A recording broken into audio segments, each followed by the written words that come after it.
jetaring kalinya ada tahu salia tak naatita mapanesan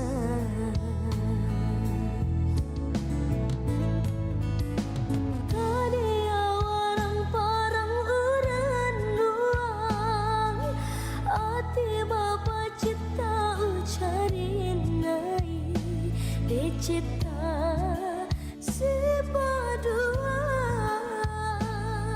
uangnya pamati patentui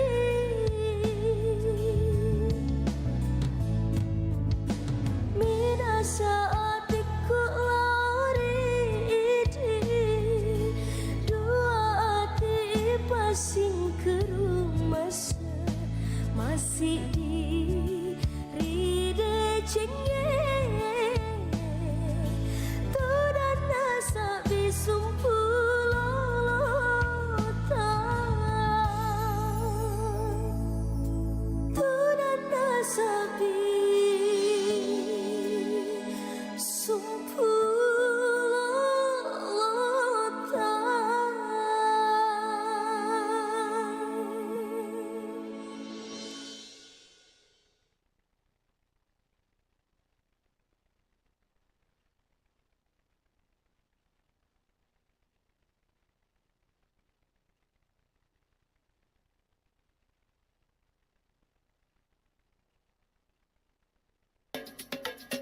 Anda masih mendengarkan Perompak Makassar.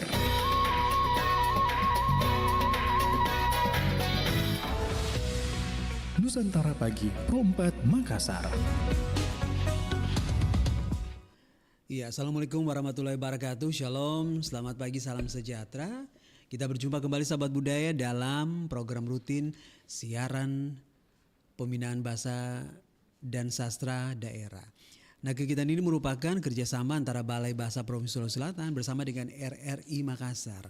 Dan pada kesempatan ini kita akan membahas topik yang sangat menarik sahabat budaya, itu ragam kalindakda dalam masyarakat Mandar. Dan telah hadir di studio kami, ini ada sumber kami dari Balai Bahasa.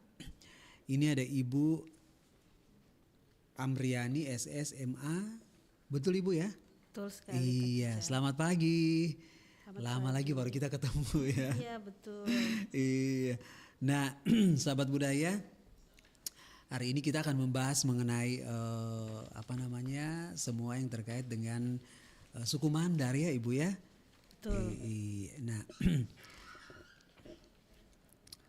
kalindakda ini adalah salah satu bentuk puisi lisan tradisional masyarakat Mandar sahabat budaya. Nah, sastra ini lahir dan berkembang dalam budaya tutur, kemudian diwariskan dari generasi ke generasi melalui pengucapan, bukan mengenai tulisan. Nah, kalindakda ini berfungsi sebagai sarana penyampaian nilai, juga perasaan, serta pengalaman hidup masyarakat.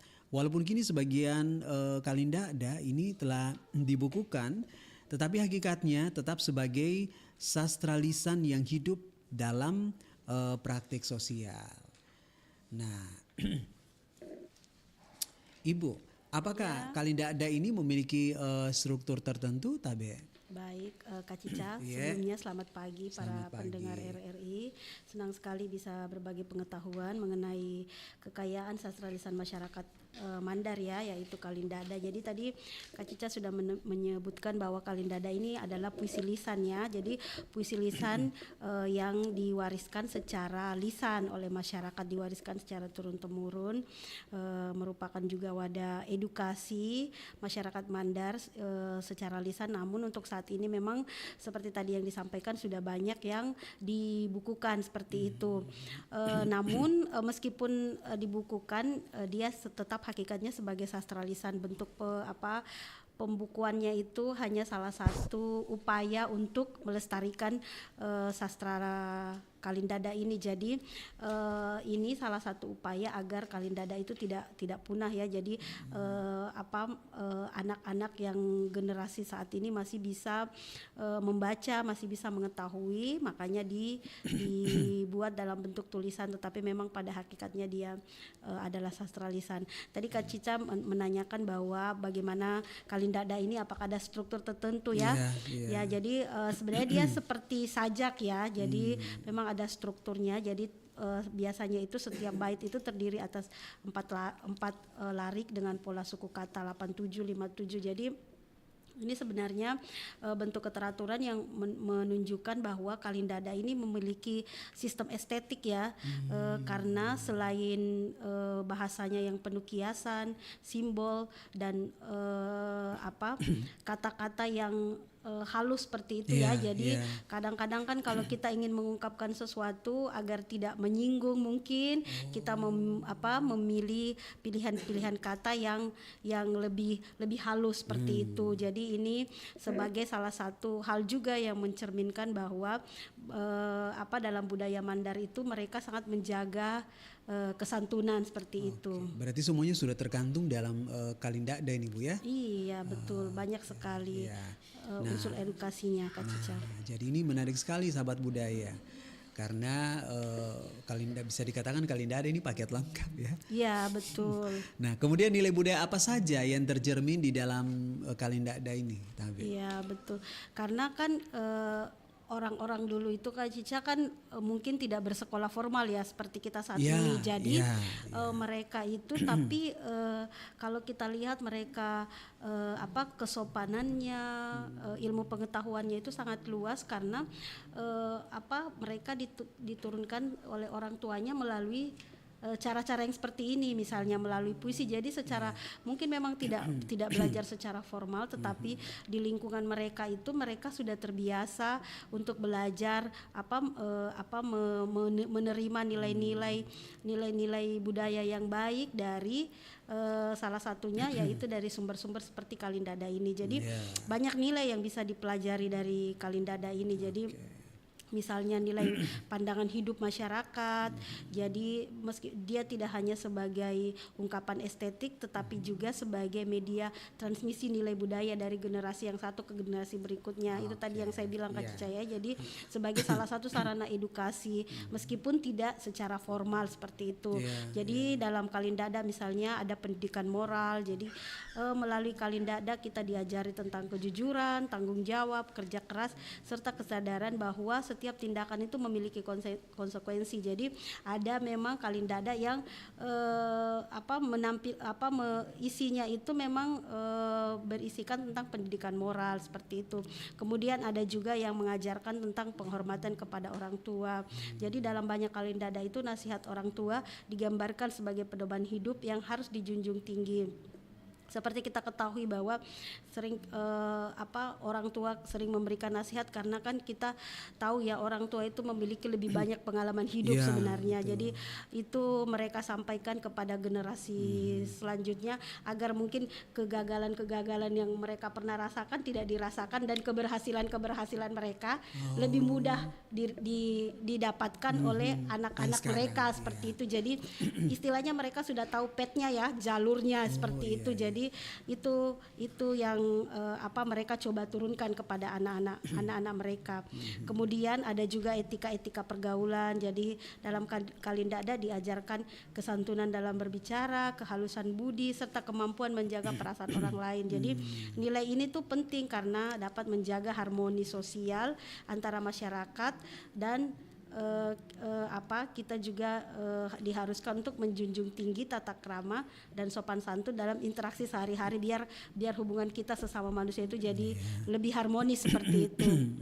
Kemudian ada juga nilai tentang kesabaran dan pengendalian diri. Jadi banyak ungkapan dalam Kalindada yang menasehati agar seseorang itu tidak tergesa-gesa, tidak mudah marah, mampu menahan diri dalam menghadapi persoalan dan menekankan kedewasaan emosional dan kebijaksanaan dalam mengambil keputusan. Jadi memang banyak sekali nilai-nilai yang diajarkan dalam Kalindada Kemudian ada juga yang terkait dengan empati sosial. Jadi dalam Kalindada itu memuat tentang kepedulian terhadap sesama, terutama kepada mereka yang lemah atau mengalami kesulitan. Jadi nilai ini tuh memperkuat semangat kebersamaan, gotong royong, dan solidaritas sosial dalam masyarakat seperti itu. Jadi memang peran Kalindada ini sebagai media pendidikan budaya bisa membentuk sikap, perilaku, dan cara pandang masyarakat. Jadi memang makanya itu Kalindada itu sampai sekarang pun itu masih terus hidup di masyarakat Mandar karena memang masih dianggap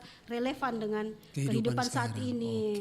Secara secara budaya, secara sosial memang masih sangat relevan seperti itu. Nah, kemudian bagaimana fungsi sosialnya ketika Kalindada ini diterjemahkan atau disosialisasikan dalam kehidupan masyarakat? Jadi itu tadi ya seperti saya sampaikan Kak Cica bahwa memang Kalindada ini memiliki banyak fungsi. Salah satunya tadi fungsi pendidikan itu ya. Saya sampaikan bahwa meskipun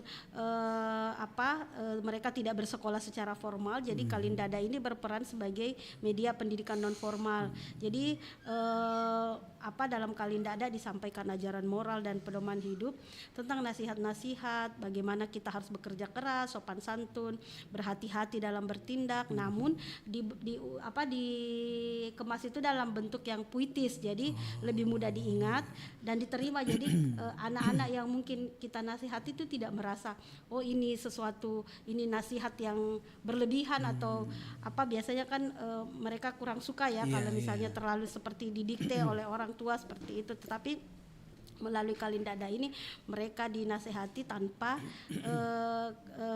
merasa terdikte karena melalui ungkapan-ungkapan yang puitis seperti itu. Kemudian ada juga fungsi sosial. Jadi Kalindada ini mempererat hubungan antar individu ya. Jadi dalam pergaulan masyarakat Kalindada itu menjadi sarana komunikasi yang memperhalus hubungan sosial. Jadi mungkin apabila kita ingin mengungkapkan sesuatu hal yang mungkin kita anggap ini kalau misalnya diungkapkan dengan bahasa seperti ini mungkin akan membuat orang lain tersinggung, dengan Kalindada kita mencoba memperhalus, menyampaikannya dengan cara yang lebih halus. Jadi hubungan sosial itu tidak terganggu seperti itu. Jadi antar individu yang satu dengan yang lainnya saling menjaga perasaan lah seperti itu. Jadi tidak ada ketersinggungan dalam interaksi satu sama lain seperti itu. Kemudian ada juga fungsi emosional, yaitu menyalurkan rasa cinta, rindu, dan harapan. Jadi Kalindada ini juga sebagai salah satu sarana ekspresi yang mengungkapkan perasaan seperti cinta, kerinduan, kesedihan maupun harapan. Jadi ungkapan-ungkapan ini disampaikan dengan bahasa kias yang halus sehingga emosi dapat tersampaikan tanpa melanggar norma kesopanan. Fungsi ini biasanya tampak kuat pada Kalindada yang digunakan oleh kalangan pemuda dan gadis. Jadi biasanya di kalangan pemuda dan gadis itu yang saling menyukai, tetapi kan zaman dulu itu kan tidak sebebas sekarang ya komunikasinya. Jadi mereka itu mengungkapkannya dengan biasanya saling berbalas Kalindada seperti itu. Jadi dan kata-katanya pun tidak vulgar langsung ke apa seperti yang dimaksud, tetapi melalui bahasa-bahasa kias yang estetik begitu. Jadi itu salah satu fungsinya. Jadi untuk menyampaikan perasaan. Kemudian ada juga sebagai fungsi hiburan terutama bagi anak-anak karena ada juga yang Kalindada itu yang bersifat jenaka. Jadi yang lucu-lucu seperti itu. Jadi ini tapi biasanya lucu itu Kak Cica tetap ada unsur pendidikan di dalamnya. Jadi biasanya kalau kayak anak-anak itu mereka lebih suka yang Kalindada yang jenaka ini. Jadi sekalian untuk mungkin orang tuanya menyampaikan ini seperti terlihat secara bercanda, tetapi di dalamnya sebenarnya ada unsur pendidikan seperti itu. Kemudian sebagai identitas budaya. Jadi karena Kalindada ini merupakan salah satu puisi lisan khas Mandar. Jadi ini merupakan penanda identitas budaya Mandar. Jadi kalau misalnya kita bilang Kalindada, kita langsung ingat Mandar. Itu berarti dari Mandar seperti itu. Dan bahasa-bahasa yang diungkapkan, nilai-nilai yang terkandung di dalamnya juga itu mencerminkan karakter masyarakat Mandar.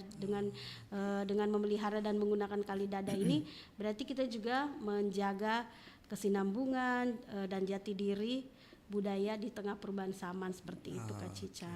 Bu, kita jeda sejenak dulu ya. Iya. Kita mau dengar dulu lagu Mandar Sahabat Budaya, nanti setelah itu Richard akan kembali. Jangan kemana-mana. Iya, terima kasih.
Ternyata nggak bener ya info ini.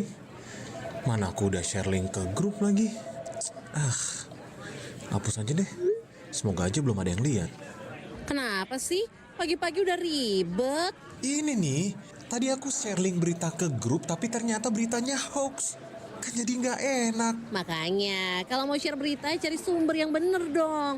Jangan portal sembarangan. Kalau aku sih referensinya ini nih, rri.co.id. Infonya lengkap, ada berita update tentang Jakarta, Nusantara dan dunia. Dan yang terpenting, berita-beritanya dijamin bener dan bukan hoax. Apa tadi? rri.co.id. Wah, iya nih. Lengkap ya infonya. Ada juga berita foto, video, infografis, dan bisa sambil streaming RRI juga. Wah, mantep sih ini. Pokoknya update berita tentang daerah kita yang benar alias anti hoax ya di rri.co.id. rri.co.id, sumber terpercaya dan teraktual.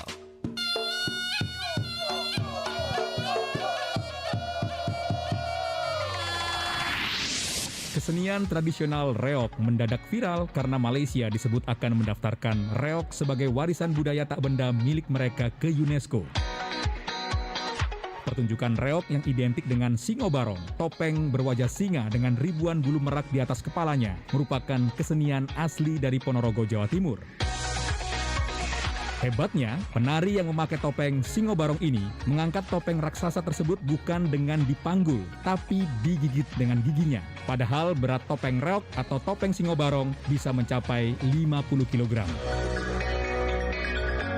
Disinilah kekuatan rahang menentukan, meski kadang dikait-kaitkan dengan hal-hal mistis. Namun kekuatan penari reog membawa topeng singo barong karena telah berlatih selama bertahun-tahun.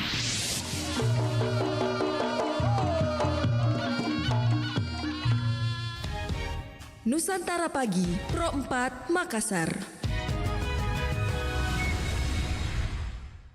Ya sahabat budaya, kita berlanjut lagi ya, masih di program Bahasa Mandar. Nah tadi Ibu juga sudah menjelaskan begitu detailnya Bu ya. Nah sekarang mari kita masuk pada lingkup pemakaiannya ini tadi. Baik Kak Cica, tadi kan sudah kita jelaskan fungsi-fungsinya ya, seperti apa. Jadi kalau sekarang kita lingkup pemakaiannya, jadi kalindada ini dipakai dari anak-anak sampai orang tua. Jadi yang di lingkungan orang tua itu biasanya digunakan untuk memberi nasihat dan pendidikan moral. Seperti misalnya ada satu kalindada ini, kira-kira diolo, sara ile-ile, dau manini, masasasa alabemu, yang artinya mengajarkan kehati-hatian sebelum bertindak.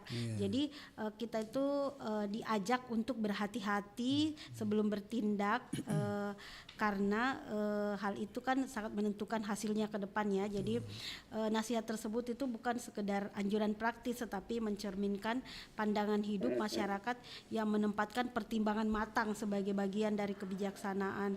Jadi konteks kehati-hatian di sini maksudnya kemampuan untuk menimbang baik dan buruk, jadi memikirkan akibat jangka panjangnya serta tidak tergesa-gesa karena dorongan emosi. Jadi kayak misalnya kita emosi, jangan dulu memutuskan sesuatu, tetapi sebaiknya kita memikirkan dulu berulang-ulang, seperti itu. Secara sosial ajaran ini berfungsi untuk menjaga harmoni hubungan antar manusia. Jadi tindakan yang dilakukan tanpa pertimbangan biasanya dapat melukai perasaan orang lain, merusak kepercayaan, menimbulkan konflik, seperti itu. Jadi dalam kalindada ini diingatkan bahwa setiap keputusan itu harus didasarkan pada akal sehat dan kesadaran moral. Nilai ini menunjukkan bahwa masyarakat Mandar itu sangat menjunjung tinggi keseimbangan antara perasaan dan pikiran dalam bertindak, seperti itu Kak Cica. Kemudian ada juga yang kalindada yang di lingkungan pemuda, ya, ini namanya tuh kalindada Tomanetuo. Jadi ini untuk mengungkapkan perasaan cinta, rindu dan harapan, seperti itu. Jadi misalnya contohnya ini ada di sini, uru-uru witamu tapa mangoka mating tapa andiang tampar Pauliana. Jadi ini menggambarkan cinta yang mendalam, yang begitu dalam, jadi menyentuh dimensi batin yang pribadi seperti itu. Jadi Iya. cinta ini digambarkan bukan sekedar ketertarikan, melainkan perasaan cinta yang melekat, menetap dan mempengaruhi kondisi jiwa. Dalam konteks budaya, cinta semacam ini tidak berdiri sendiri tetapi berkaitan dengan kesetiaan, ketulusan dan tanggung jawab emosional. Rindu yang tersirat di dalamnya menunjukkan adanya jarak baik fisik maupun keadaan yang justru mempertegas kedalaman perasaannya.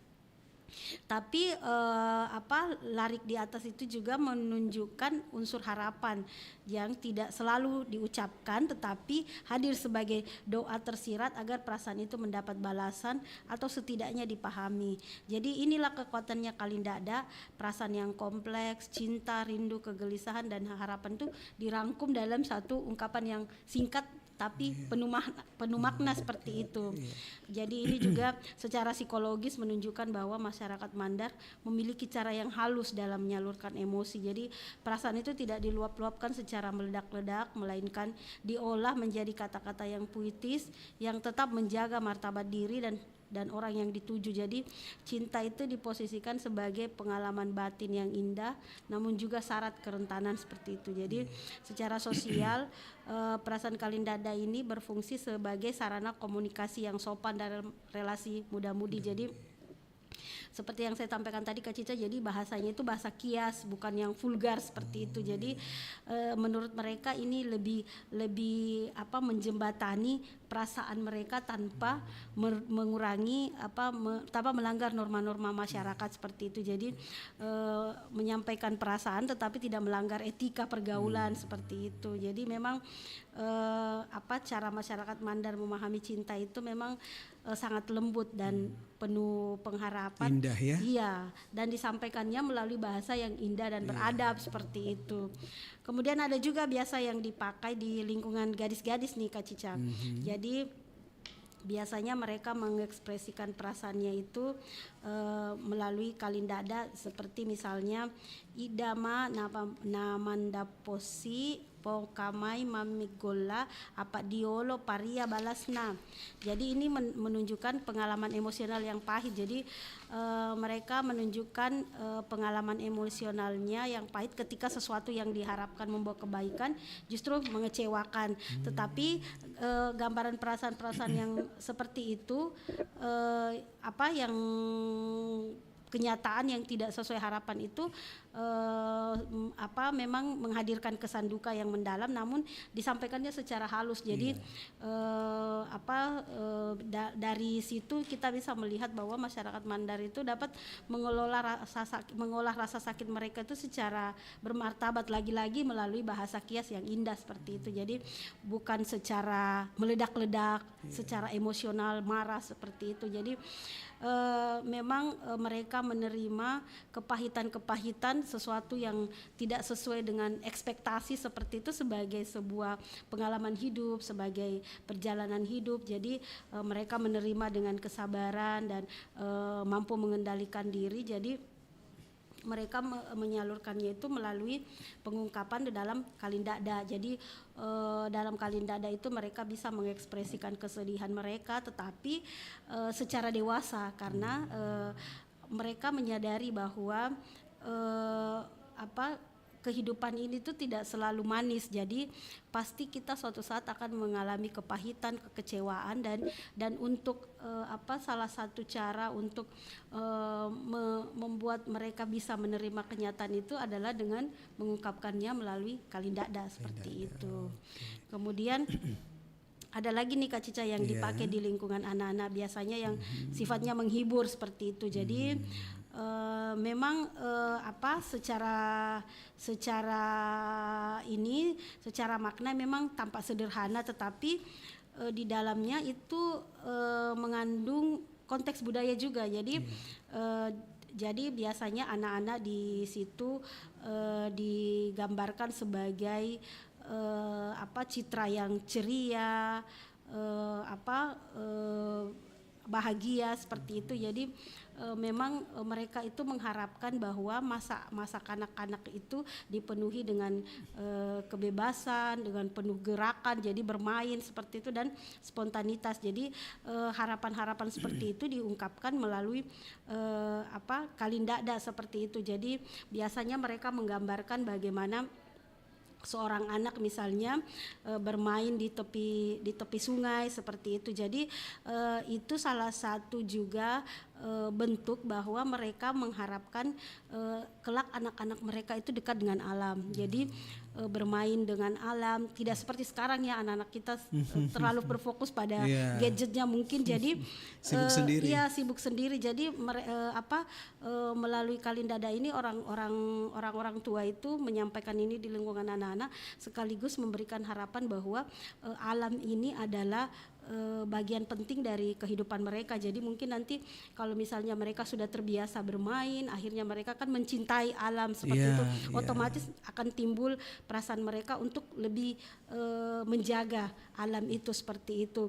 Kemudian memang selain itu juga Kak Cica memang Mandar ini kan kita kenal sebagai dia daerah pesisir ya, daerah pantai, sungai seperti itu. Jadi memang mereka membiasakan anak-anak mereka untuk dekat dengan alam, dengan pantai. Salah satunya usahanya melalui kalindada ini. Jadi mereka itu berharap bahwa anak-anak bermain bersama itu menggambarkan bahwa ini kelak anak-anak mereka akan bersatu dalam masyarakat, kemudian bergembira dan bersama-sama menjaga interaksi sesama manusia dan juga dengan alam seperti itu. Jadi memang medium pembelajaran yang sangat halus sepertinya seperti itu Kak Cica. Betul. Nah, kemudian penjelasannya luar biasa Ibu ya. Nah, kemudian dari penjelasan-penjelasan yang tadi di awal yang sudah terlihat bahwa kalindada ini dia bisa hadir di setiap siklus atau tahap kehidupan, Bu ya. Iya, betul sekali Kak Cica. Jadi dari anak-anak, remaja hingga orang tua, semua ada kalindadanya, ada kalindada yang tertentu karena mereka memang masyarakat Mandar ini memang sangat menyadari bahwa selain sebagai sarana hiburan, mereka juga bisa mengungkapkan perasaan, harapan dan doa ya, terutama untuk orang tua juga melalui kalindada ini. Jadi betul-betul memang seperti yang Kak Cica bilang tadi itu paket lengkap. Jadi di dalam situ mereka menuangkan emosi mereka, harapan mereka, doa-doa mereka serta keinginan-keinginan mereka terhadap generasi-generasi selanjutnya. Jadi misalnya mereka ingin membentuk generasi itu mencintai alam, mereka menuangkannya dalam kalindada bahwa seperti ini. Jadi tapi itu dilakukan secara halus dan tanpa seperti tidak menggurui seperti itu. Jadi mereka yang mendengarnya sekedar mendengar tetapi banyak mengambil pelajaran dari hal itu Kak Cica seperti itu. Nah, kemudian bagaimana kalau misalnya dihubungkan relevansinya sekarang ini, Bu? Kalau sekarang karena memang kalindada ini mengajarkan kesantunan, banyak nilai-nilai nilai-nilai yang mungkin sudah saat ini malah mungkin sudah banyak yang hilang. Jadi kalau menurut saya masih sangat relevan dengan kondisi saat ini. Malah justru menurut saya hal ini perlu lebih digiatkan lagi untuk diperkenalkan kepada generasi muda karena sebenarnya kan kondisi saat ini kan memang kita anak-anak itu memang selain butuh sesuatu yang pelajaran moral, pelajaran tentang kesantunan yang mungkin kalau saat ini mungkin karena mereka sangat tergantung kepada gadget, kepada handphone dan segala macam itu, jadi mereka belajarnya mungkin dari hal-hal seperti itu yang kadang-kadang mungkin tidak selalu betul ya, maksudnya karena itu kan juga perlu arahan, tetapi kalau dari Kalindada ini memang karena sudah turun temurun dan sudah dipakai oleh masyarakat Mandar terutama secara sangat luas, memang sudah dibuktikan bahwa dan sudah banyak juga penelitian bahwa memang nilai-nilai kesantunan, nilai-nilai makna yang di dalamnya itu sangat kuat. Jadi memang masih sangat relevan apabila kita mengajarkannya kepada generasi-generasi saat ini, seperti itu Kak Cica. Oh iya. Nah, kemudian apa upaya yang harus dilakukan untuk pelestariannya? Ya, upaya yang dilakukan ya seperti ini yang kita lakukan sekarang ya. Kita mencoba memperkenalkan kembali tentang Kalindada ini, kemudian jadi memanfaatkan media-media ya seperti radio, mungkin sekarang media sosial, kemudian melakukan pendokumentasian tentang Kalindada yang masih tersebar di masyarakat. Jadi mungkin kan dia bentuknya sastra lisan, jadi dia ditransmisikan dari generasi satu ke generasi berikutnya itu melalui secara lisan, tetapi untuk merekam itu kan kita butuh untuk agar itu semua tertinggal, kita butuh mendokumentasikan dan membukukan seperti itu. Jadi bentuk pendokumentasian ini sangat penting. Kemudian bisa juga melalui pendidikan di sekolah. Jadi kan sekarang itu kan sedang ini Kak Cica digalakan itu muatan lokal ya. Jadi muatan-muatan lokal yang seperti ini yang memang memberi sangat banyak manfaat untuk anak-anak itu perlu dihidupkan kembali di sekolah-sekolah, terutama untuk anak-anak sih sekarang, anak-anak SD, SMP dan SMA itu menurut saya masih sangat relevan apabila diajarkan di sekolah seperti itu. Oke. Apakah sudah masuk ke ini? Kalau untuk saat ini usaha kami di Balai Bahasa itu memang karena kan itu kebijakan daerah ya Kak Cica ya untuk muatan lokal ini, tapi memang kami itu di Balai Bahasa berusaha untuk mendorong untuk pemerintah daerah itu untuk menerbitkan kurikulum, menerbitkan peraturan terkait dengan muatan lokal. Jadi bahasa daerah, sastra daerah itu kami upayakan, dan memang dalam beberapa tahun ini dari 2021 kita memang ada program di Balai Bahasa itu yaitu revitalisasi bahasa daerah. Tujuannya salah satunya seperti ini, menghidupkan kembali budaya-budaya lokal yang sebenarnya sangat banyak manfaatnya untuk generasi muda, dan itu tadi kami upayakan dia masuk di lingkungan sekolah melalui pembelajaran minimal untuk saat ini mungkin karena masih ini ya, karena memang guru juga terbatas untuk bahasa daerah ya Kak Cica ya. Jadi sekarang itu memang kita usahakan dia bisa masuk muatan lokal, dan memang alhamdulillah itu setelah adanya program ini beberapa kabupaten yang awalnya memang tidak punya bahan pembelajaran bahasa daerah, tidak punya regulasi tentang bahasa daerah, setelah program revitalisasi bahasa daerah ini mulai banyak daerah yang membuat regulasi dan memasukkan bahasa daerah itu sebagai muatan lokal di sekolah mereka. Iya, terima kasih ya Ibu sudah bersama kita di sini sahabat budaya ya, pendengar dari Makassar ya. Kalindada ini adalah warisan budaya yang hidup dan mari kita lestarikan bersama. Oke. Ya, Ibu Asriani terima kasih sekali sudah hadir di sini di Perompak dari Makassar. Terus apa sih namanya slogannya kalau dari Balai Bahasa itu apa tuh? Trigatra Bangun Bahasa. Ya. Utamakan bahasa Indonesia, lestarikan bahasa daerah, kuasai bahasa asing. Salam literasi. Nah, itu dia. Oke, sahabat budaya kita pamit ya. Jangan lupa program ini hadir di setiap hari Rabu ya. Iya, setiap hari Rabu ya. Dari jam 9 sampai jam 10 pagi. Terima kasih sekaligus Richard. Kak Cica. Iya, sekaligus juga Richard pamit berakhir di part 1 ini. Dan sukses untuk kita semua. Assalamualaikum warahmatullahi wabarakatuh. Waalaikumsalam warahmatullahi wabarakatuh.